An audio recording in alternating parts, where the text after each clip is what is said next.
လွန်ခဲ့တဲ့73နှစ်လောက်ကအိန္ဒိယနိုင်ငံအိုဒီရှားပြည်နယ်ဘူဘနွယ်စွာမြို့လမ်းဘေးတနေရာမှာစုံတဲ့တွဲကထူးဆန်းတဲ့အရာတစ်ခုကိုတတိထားမိခဲ့ကြပါသည်လမ်းဘေးမှာငိန်သက်စွာလဲလျောင်းနေခဲ့တာက3ရက်သားအရွယ်ပဲရှိနေသေးတဲ့တက်ရောက်တဲ့စွန့်ပစ်ခံထားရတဲ့မွေးကင်းစားမိန်းကလေးငယ်တစ်ယောက်ဖြစ်ပါသည်ဒီမိန်းကလေးကိုအသက်42နှစ်အရွယ်ရဂျလက်ရှမီကဆွဲအမျိုးသမီးတစ်ယောက်နဲ့သူ့ခင်မွန်းတို့ကတွေ့ရှိခဲ့တာပါသူတို့ဟာကလေးငယ်ကိုအန်ဒီရဲ့တခုမကြရောက်ခင်မှာပဲအချိန်မီတွားရောက်ကဲတင်နိုင်ခဲ့ပါသည်ဘယ်လိုလူမဆိုဒီလိုမျိုးမွေးကင်းစကလေးတယောက်ဒီလိုမျိုးအားကိုးရမယ့်အခြေအနေကိုမြင်ပြီးဆိုရင်စိတ်မကောင်းဖြစ်ပြီးတော့ကဲတင်ဖို့ကြိုးစားကြမှာပါဒါပေမဲ့ရဂျလက်ရှမီနဲ့သူ့ရဲ့ခင်မွန်းတို့အတွက်ကတော့ဒီအခိုက်အတန့်ကကလေးတယောက်ကိုကူညီလိုက်ရုံနဲ့တက်တက်မဟုတ်ခဲ့ပါဘူးဒီအဖြစ်အပျက်ဟာသူတို့ရဲ့ဘဝကိုအများကြီးပိုနဲ့ဆိုင်တဲ့နီလန်းနဲ့ထိတွေ့စီခဲ့ပါသည်နှစ်ပေါင်းများစွာကြာအောင်ဒီဆုံသွဲဟာလက်ထပ်ထားခဲ့ပေမဲ့သားသမီးမရခဲ့ကြပါဘူးသူတို့ဟာမိဘဖြစ်ခွင့်ရတဲ့ပီတိကိုခံစားရှင်တဲ့စိတ်နဲ့သူရဲ့နှလုံးသားထဲမှာလိဟာနေကြတဲ့နေရာလွတ်တစ်ခုနဲ့နေထိုင်ခဲ့ကြရပါသည်ဆုံသွဲအများစုအတွက်မိခင်ဒါမှမဟုတ်ဖခင်တယောက်ဖြစ်လာတာကဘဝရဲ့တန်ဖိုးအရှိဆုံးအခိုက်အတန့်ပါရဂျလက်ရှမီနဲ့သူခင်မွန်းတို့ဟာဒီလိုဆုလတ်မျိုးရဖို့အတွက်အကြကြီးမျောလင့်တောင်းတခဲ့ကြပါသည်ဒါပေမဲ့အခုလိုမျိုးစွန့်ပစ်ခံထားရတဲ့ကလေးတယောက်သူတို့ရဲ့ဘဝအထက်ကိုတိတ်တဆိတ်ဝင်ရောက်လာတဲ့လမ်းဘေးကအဲ့ဒီနေ့မတိုင်ခင်အထိကံကြမ္မာဟာသူတို့ကိုမျက်နှာသားမပေးခဲ့ပါဘူးဒါကြောင့်မိဘမဲ့ကလေးမလေးကိုမြင်လိုက်ရတဲ့အချိန်မှာသူတို့ဟာကလေးရဲ့အသက်ကိုကယ်တင်လိုက်ရုံတမကသူတို့ရဲ့သားသမီးအရင်အဖြစ်မွေးစားလိုက်ကြပါသည်သူတို့ရဲ့နှလုံးသားထဲကအကြီးဆုံးဟာကွက်တွေကိုဖြည့်ဆည်းနိုင်ဖို့နဲ့ကလေးကိုမေတ္တာဝေနဲ့ပြည့်နဲ့နေတဲ့လုံခြုံတဲ့အင်္ဂေဟာတစ်ခုပေးဖို့အတွက်မွေးစားဖို့ဆုံးဖြတ်ခဲ့ကြတာပါကလေးလေးသူရဲ့ဘဝအထက်ရောက်လာတဲ့နေ့ကစပြီးတော့ရဂျက်ရှမီနဲ့သူ့ရဲ့ခင်မွန်းတို့ရဲ့ပတ်ဝန်းကျင်ကအရာရာတိုင်းပြောင်းလဲသွားခဲ့ပါသည်သူတို့ဟာပျော်ရွှင်မှုနဲ့ပြည့်နေခဲ့ပြီးကလေးကိုလည်းသူတို့ရဲ့သားသမီးအရင်အတိုင်းပဲပြိုးထောင်ခဲ့ကြပါသည်တပိဖြစ်ရှင်သူတို့ရဲ့ဘဝကအတိတ်ပဲအသစ်တစ်ခုကိုရှာတွေ့သွားခဲ့ပါသည်သူတို့သွေးသမျှအသွေးတွေရွေးရှယ်သမျှအရာအလုံးဟာသူတို့ရဲ့သမီးလေးအတွက်ပဲဖြစ်လာပါသည်သူတို့ကချမ်းသာတဲ့မိသားစုမဟုတ်ပေမဲ့သမီးအတွက်လုံခြုံပြီးကျူဆိုင်မှုအပြည့်ရှိတဲ့တည်ငြိမ်တဲ့ဘဝပေးနိုင်ဖို့အတွက်လုံလောက်တဲ့အခြေခံဇာတ်အုံတွေရှိခဲ့ပါသည်ရက်ဒီကနေလဝေနှစ်တွေပြောင်းလဲလာတာနဲ့အမျှရဂျက်ရှမီနဲ့သူခင်မွန်းတို့ဟာမိဘဝေအနေနဲ့အလုံးရှုပ်ပြီးတော့ပျော်ရွှင်နေခဲ့ပြီးအရင်တုန်းကကလေးမရနိုင်ခဲ့တဲ့နာကျင်မှုကြောင့်မှမေးလို့နေပါဖြစ်ခဲ့ပါသည်ဘဝကသူတို့ကိုနောက်ဆုံးတော့ကျင်နာခဲ့ပြီလို့ခံစားခဲ့တာပါဒါပေမဲ့ဘဝကနောက်တစ်ချိန်သူ့ရဲ့ကြမ်းတမ်းတဲ့ဖက်ကိုပြသလာခဲ့ပြီးတော့ဘဝဆိုတာဟာဘလောက်တော့မှတရားမျှတမှုမရှိတတ်ဘူးလဲဆိုတာကိုတတိပေးလာခဲ့ပါသည်သူတို့ကလေးမွေးစားပြီးတစ်နှစ်လောက်ပဲကြာတည်တဲ့အချိန်မှာရုတ်တရက်ကန်စုံမိုးမောင်ကျလာခဲ့ပါသည်ရဂျက်ရှမီရဲ့ခင်မွန်းဟာဘာတတိပေးချက်မှမရှိဘဲနဲ့ရုတ်တရက်ကွဲလွန်သွားခဲ့တာပါခင်မွန်းဆုံးသွားပြီးတဲ့နောက်ရဂျက်ရှမီဟာတယောက်တည်းကြံရစ်ခဲ့ပြီးတမီဖြစ်သူကိုပြိုးထောင်ရမယ့်တာဝန်အလုံးစုံကသူမရဲ့ပခုံးအပေါ်လုံးဝကြာရောက်ခဲ့ပါသည်ဒါကြောင့်သူမကစိတ်ဓာတ်ကျမသွားသလိုအရှုံးလည်းမပေးခဲ့ပါဘူးအဲ့ဒီအစားသူမဟာအရင်ကထက်ပိုတန်မာအောင်ကြိုးစားပြီးတော့ရှေ့ဆက်လမ်းဖို့ရွေးချယ်ခဲ့ပါသည်နာကျင်စရာကောင်းတဲ့အခိုက်အတန့်ကသူ့သမီးရဲ့အနာဂတ်ကိုဘယ်နည်းနဲ့မှအထိခိုက်မခံစေရဘူးလို့သူမကဆုံးဖြတ်ခဲ့တာပါခင်မွန်ဆုံးပြီးတိတ်မကြခင်မှာပဲရဂျက်ရှမီဟာဘူဘနွယ်စွာမြို့ကနေထွက်ခွာဖို့ဆုံးဖြတ်ပါသည်သူမကသမီးဖြစ်သူနဲ့ကာဂျာပတိခရိုင်မှာရှိတဲ့ပါရာလာခါမွန်ဒီဆွဲမြို့လေးကိုပြောင်းရွှေ့ပြီးဘဝအသစ်စတင်ခဲ့တာပါဒီလိုဆုံးဖြတ်ချက်ချရတဲ့အဓိကအကြောင်းရင်းတစ်ခုရှိပါသည်ပထမတစ်ချက်ကတော့ရဂျက်ရှမီရဲ့ရင်းနှီးတဲ့ဆွေမျိုးအများစုကပါပါရာခါမွန်ဒီမှာနေထိုင်ကြတာကြောင့်ခက်ခဲတဲ့အချိန်တွေမှာသူမနဲ့သူမရဲ့သမီးအတွက်မိသားစုအထောက်အပံ့ရနိုင်မယ်လို့တည်ထားလို့ပါဒုတိယတစ်ချက်ကတော့သူမရဲ့သမီးလေးကောင်းမွန်တဲ့ပညာနဲ့စောင့်ရှောက်မှုအောက်မှာကြီးပြင်းလာနိုင်ဖို့ပိုကောင်းတဲ့လုံခြုံတဲ့နေရာတစ်ခုကိုပေးရှင်လို့ပါမြို့ကြီးမှာတယောက်တည်းရက်တီဖို့ဆိုတာကခက်ခဲမယ်လို့သူမခံစားခဲ့ရပါသည်ဒီလိုနဲ့ရဂျက်ရှမီရဲ့သမီးလေးဟာအရွယ်ရောက်ပြီးကြီးပြင်းလာခဲ့ပါသည်ရဂျက်ရှမီကသူ့ကလေးကိုကောင်းမွန်တဲ့ပညာရရှိစေခဲ့ပါသည်တကိုယ်ရဲ့မိခင်တယောက်အနေနဲ့ရဂျက်မီဟာသမီးလိုအပ်တာမှသမျှပေးနိုင်ဖို့အတွက်ကြိုးစားခဲ့ပါသည်သူမကဘယ်တော့မှမငြင်းညူခဲ့ပါဘူးဒါကသူမကိုယ်တိုင်မွေးဖွားထားတာမဟုတ်တဲ့ကလေးတယောက်အပေါ်ထားတဲ့မိခင်တယောက်ရဲ့စစ်မှန်တဲ့မေတ္တာတရားပါသူမဟာဒီကလေးကိုသားသမီးအရင်လိုသဘောထားပြီးတော့နှလုံးသားနဲ့ရင်းကချစ်မြတ်နိုးတာကြောင့်ဒီအရာအလုံးကိုလှုပ်ပေးနေခဲ့တာပါအသက်54နှစ်အရွယ်ရဂျက်ရှမီဟာအပြင်ပန်းကြည့်မယ်ဆိုရင်တော့ကျမ်းမာပုံပေါက်ပြီးမဲ့သူမရဲ့ခန္ဓာကိုယ်ထဲမှာနှလုံးရောဂါကိုတိတ်ဆိတ်ခံစားနေရပါသည်သူ့သမီးကလည်းဒီအကြောင်းကိုကောင်းကောင်းသိထားပါသည်သူမကကျမ်းမာရေးတည်ငြိမ်ဖို့အတွက်နှလုံးရောဂါဆေးတွေကိုပုံမှန်တောက်သုံးနေခဲ့ရတာပါဒီလိုနဲ့ဧပြီ29ရက်နေ့ညမှာဆိုတော့သူမကရုတ်တရက်ပြင်းထန်တဲ့ရင်ပတ်အောက်ဝေဒနာကိုခံစားခဲ့ပါသည်သမီးဖြစ်သူကအကူအညီတောင်းဖို့အတွက်အနားမှာရှိတဲ့အိမ်နီးရှင်တွေစီပြေးသွားခဲ့ပါသည်အိမ်နီးရှင်တွေအိမ်ကိုရောက်လာတဲ့အခါမှာရဂျာလက်ရှမီကကတင်အပေါ်မှာတတိလက်မေ့မျောနေတာကိုတွေ့လျက်ပါသည်အချိန်ဖြုံးမနေပဲနဲ့သူတို့ဟာသူမကိုနီးစပ်ရာဈေးုံစီပို့ဆောင်ပေးလိုက်ကြပါသည်ဈေးုံရောက်တော့ဆရာဝန်စစ်ဆေးကြည့်လိုက်တဲ့အခါမှာရဂျာလက်ရှမီတယောက်တည်ဆုံးသွားပြီလို့ကြေညာခဲ့ပါသည်အခုဆိုရင်တဘဝကျတဲ့မိခွန်းတစ်ခုပေါ်လာခဲ့ပါပြီဈေးဝန်ထမ်းတွေကဘာကြောင့်သူမရဲ့အလောင်းကိုရင်ခွဲစစ်ဆေးမှုမလုပ်ခဲ့တာလဲဆိုတာပါ အဖြေကတော့ရိုးရှင်းပါရီဖခင်ဖြစ်သူကိုဆုံးရှုံးထားပြီးသားဖြစ်တဲ့73နှစ်အရွယ်ကောင်မလေးတစ်ယောက်ကငိုယိုပြီးတော့သူ့ရဲ့အမေစီမှာနှလုံးရောဂါအခန့်ရှိတဲ့အကြောင်းနဲ့ရုတ်တရက်သူမကရင်ဘတ်အောက်ပြီးတော့နာကျင်စွာအော်ဟစ်ခဲ့တဲ့အကြောင်းဒါကြောင့်ဈေးရုံကိုအမြန်ပို့ခဲ့ရတာဖြစ်တဲ့အကြောင်းဆရာဝန်တွေကိုပြောလိုက်တဲ့အခါမှာပြီးတော့အိမ်နီရှင်တွေကလည်းဒီဆက်လန်းကအမှန်ကန်တဲ့အကြောင်းအတိပြုပေးလိုက်တဲ့အခါမှာဆရာဝန်တွေအနေနဲ့ရင်ခွဲစစ်ဆေးဖို့တောင်းဆိုစရာအကြောင်းပြချက်ကလည်းမရှိတော့ပါဘူး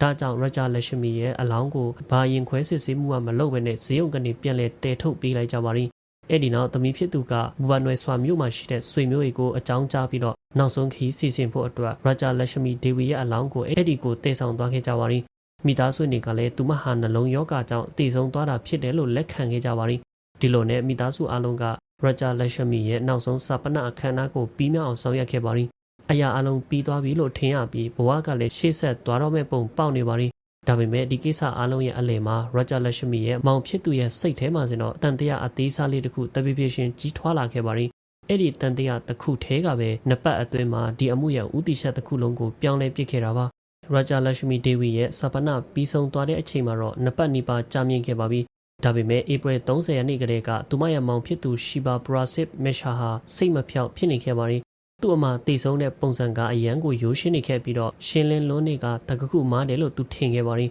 သူ့အမရဲ့ဘဝမှာရှိတဲ့တူထဲတော်လူကသူမရဲ့မွေးစားထားတဲ့73နှစ်အရွယ်သမီးလေးပဲရှိတာပါဒီလိုကလေးငယ်လေးတယောက်ကိုတကယ်ပဲတန်တရားဝင်နိုင်ပါမလားလူအများစုကတော့ဝင်ကြမှာမဟုတ်ပါဘူးဒါပေမဲ့ရာဂျာလက်ရှမီဒေဝီရဲ့မောင်ဖြစ်သူရှီဘာပရာဆပ်ကတော့တာမန်လူလိုမျိုးအမားဝေကိုမလုပ်ခဲ့ပါဘူးသူကတပိဖြည့်ရှင်ကျူတဆိုင်နဲ့သူ့ရဲ့သူမကိုတန်တရားနဲ့စောင့်ကြည့်လာခဲ့ပါရီသူ့ရဲ့အမဖြစ်သူတိတ်ဆုံးပြီးမေလ23ရက်နေ့ညမှာသူ့ရဲ့တန်တရားဝေကလည်းမှန်ကန်လာခဲ့ပါရီအဲ့ဒီအချိန်တုန်းမှာရာဂျာလက်ရှမီဒေဝီရဲ့သမီးဖြစ်သူကဘူမနွယ်ဆာမှာရှိတဲ့ရှီဘာပရာဆပ်ရဲ့အိမ်မှာတဲခိုနေခဲ့တာပါအဲ့ဒီညမှာပဲကောင်မလေးဟာအိမ်အပြင်ကိုခဏလောက်ထွက်သွားခဲ့ပါရီသူမမရှိတော့ရှီဘာပရာဆပ်ကလည်းသူမရဲ့အခန်းထဲကိုဝင်သွားလိုက်ပါရီသူဘာရှာနေမှန်းတေချာမသိပဲနဲ့ဟိုဒီလိုက်ရှာနေခဲ့တာပါအဲ့ဒီနောက်သူမရဲ့အိတ်အဟောင်းတစ်ခုအထက်မှာမိုဘိုင်းဖုန်းတစ်လုံးကိုသူရှာတွေ့သွားခဲ့ပါရီဒီတွေ့ရှိမှုကသူ့ကိုထိတ်လန့်သွားစေခဲ့ပါရီကောင်မလေးအပြင်ကိုထွက်သွားတော့သူ့ရဲ့ဖုန်းကိုသူယူသွားပြီးသားပ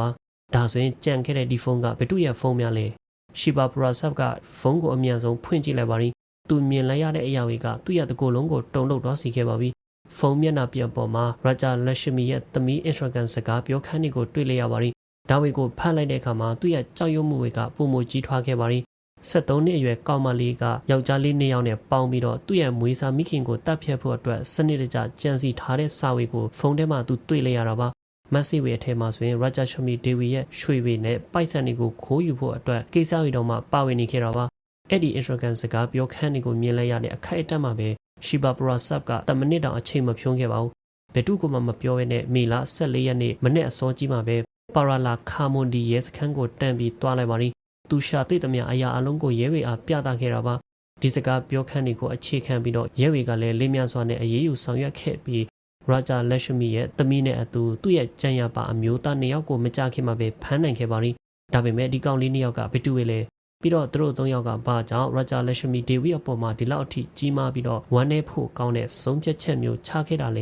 ေဒီဇလန်ကအင်ရှော့ကန်မှာစတင်ခဲ့တာပါ73နှစ်အရွယ်ရာဂျာလက်ရှမီရဲ့သမီးနဲ့ဒီဒါခံဖျားကြောင့်ကအနယ်ရှာရဲဆွဲအသက်22နှစ်အရွယ်ဘုန်းကြီးတစ်ပါးတို့အကြားအဆက်အသွယ်တစ်ခုဖြစ်ပေါ်လာခဲ့ပါရီအနေရှာကနေတဆင့်ကောင်မလေးဟာအသက်20အရွယ်ဒီအိဆာဟူဆိုတဲ့အနေရှာရဲ့တငယ်ရှင်နဲ့အပါအဆက်အသွယ်တွေရလာခဲ့ပါရီအချိန်ကြာလာတာနဲ့အမျှတန်ရောစင်တွေကခိုင်မာလာခဲ့ပြီးတော့ရာဂျာလက်ရှမီရဲ့သမီးဟာဒီအိရှာဟူအပေါ်မှာစိတ်ပိုင်းဆိုင်ရာတန်ရောစင်တွေတွေ့လာခဲ့ပါရီဒီလောက်ငယ်ရွယ်တဲ့ကလေးတစ်ယောက်ကသူ့ထက်အများကြီးအသက်ကြီးတဲ့ယောက်ျားလေး2ယောက်နဲ့ပုံမှန်အဆက်အသွယ်လုပ်နေတယ်ဆိုတာတွေးကြည့်ရင်တော့မှအယံကိုစိတ်အနှောက်အယှက်ဖြစ်စေရပါရာဂျာလက်ရှမီဒေဝီကသူ့သမီးနဲ့ဒီလူငယ်2ယောက်ရဲ့ပတ်သက်မှုကိုသိသွားတဲ့အခါမှာတော့ကျူးဆိုင်ပြီးတာဝန်တိတတ်တဲ့မိဘတိုင်းလုံမဲ့အရာကိုပြပြတသားပဲလုပ်ခဲ့ပါရီသူမကသမီးဖြစ်သူကိုပုံမကောင်းမွန်တဲ့ပညာရေးနဲ့စီကံရှိတဲ့ဘဝတစ်ခုပေးရှင်တဲ့အတွက်ဘူဘနွယ်စာကနေပါရာလာခါမွန်ဒီကိုပြောင်းရွှေ့လာခဲ့တာပါဒါကြောင့်ဒီလောက်ငယ်ရွယ်တဲ့အရွယ်မှာသူ့သမီးကစာပေလေ့လာမှုကနေတွေ့ဖဲပြီးတော့အာယုံစိုက်မှုလွဲမနေတာကိုသိလိုက်ပြီးတဲ့နောက်သူမကဒေါရဝေထွက်ခဲ့ပါရ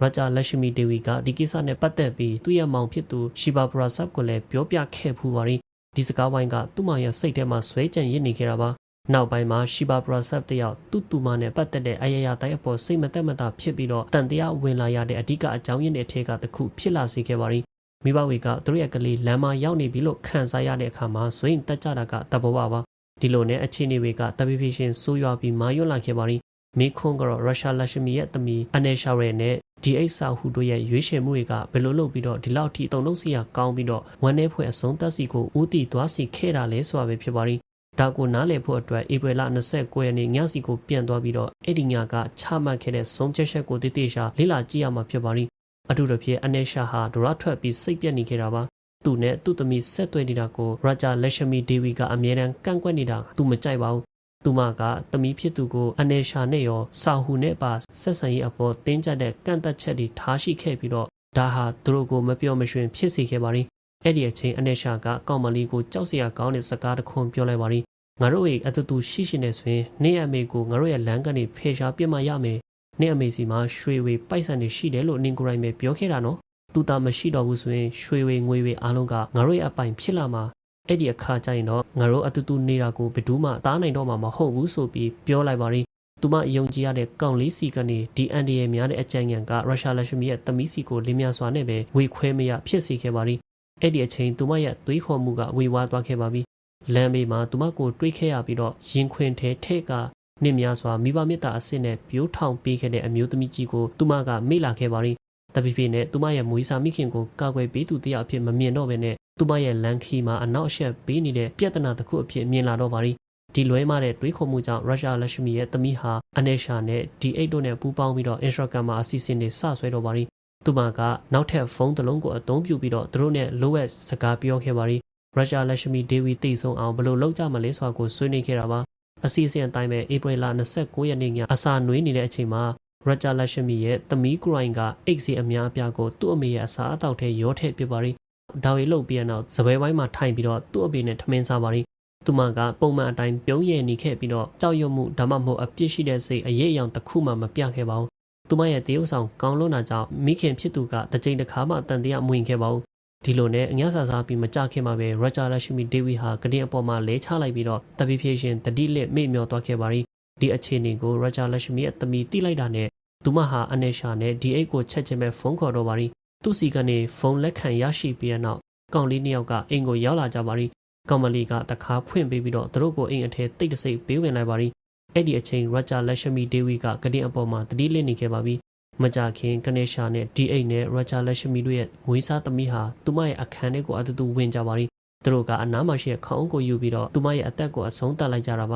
ါသူမရဲ့ခန္ဓာကိုယ်ထဲမှာအောက်ဆီဂျင်တပိဖြည့်ရှင်လျော့နေလာတာနဲ့အမျှရာဂျာလက်ရှမီဒေဝီဟာစီးအရှိန်ကနေပြန်လဲနိုးထလာခဲ့ပါရီဒါပေမဲ့ပြင်းထန်တဲ့အိတ်စီဝေးခန္ဓာကိုယ်အထက်ရောက်နေပြီဖြစ်လို့တာမန်တတိရှိနေတဲ့လူတယောက်လိုမျိုးပြန်လဲမတိုက်ခိုက်နိုင်ပါဘူးဒါတော့မှကြံရှိတဲ့ခွန်အားနဲ့သူမရဲ့လက်တွေခြေထောက်တွေကိုလှုပ်ရှားပြီးတော့ကိုယ့်ကိုယ်ကဲတင်ဖို့ရုန်းကန်ခဲ့သေးပါရီအဲ့ဒီအချိန်အနယ်ရှာကခေါင်းအုပ်နဲ့သူမရဲ့မျက်နှာကိုပုတ်ပုတ်ပြီးဖိထားလိုက်ပါရီဒီအိတ်ကရှေ့ကိုတိုးလာပြီးသူမရဲ့လက်တွေကိုဖိရှုပ်ထားပါရီတစ်ဖက်မှာလည်းရာဂျာလက်ရှမီဒေဝီလမ်းဘေးမှာ3ရက်သားအရွယ်လေးနဲ့ကဲတင်ပြီးတော့ပြုစုပြိုးထောင်ပေးခဲ့တဲ့ကောင်မလေးကပါသူ့အမေရဲ့ခြေထောက်တွေကိုအသင်းဖက်ထားပြီးတော့အသက်ရှင်ဖို့နောက်ဆုံးကြိုးစားမှုတွေကိုတားဆီးတဲ့နေရာမှာဝိုင်းပြီးကူညီခဲ့ပါရီ3ယောက်ပေါင်းအားရဲ့ရက်ဆက်မှုကြောင့်ရာဂျာလက်ရှမီဒေဝီကနောက်ဆုံးမှအသက်ဆုံးရှုံးခဲ့ပါရီဒါဝီလုတ်ပြီးနောက်ကောင်လေး2ယောက်ကအိမ်ထဲကနေထွက်သွားဖို့လှုပ်လိုက်ကြပါရီသူတို့ထွက်သွားတာနဲ့ကြံခဲ့တဲ့မွေးစားသမီးဟာအကူအညီတောင်းဖို့စတင်အော်ဟစ်ပြီးအိမ်နီးချင်းတွေကိုခေါ်ခဲ့တာပါအဲ့ဒီနောက်ပိုင်းဘာဝေဆက်ဖြစ်တာလဲဆိုတာကိုဗီဒီယိုရဲ့အစပိုင်းမှာရှင်းပြပြီးပါပြီတက်54နှစ်အရွယ်မှာပဲ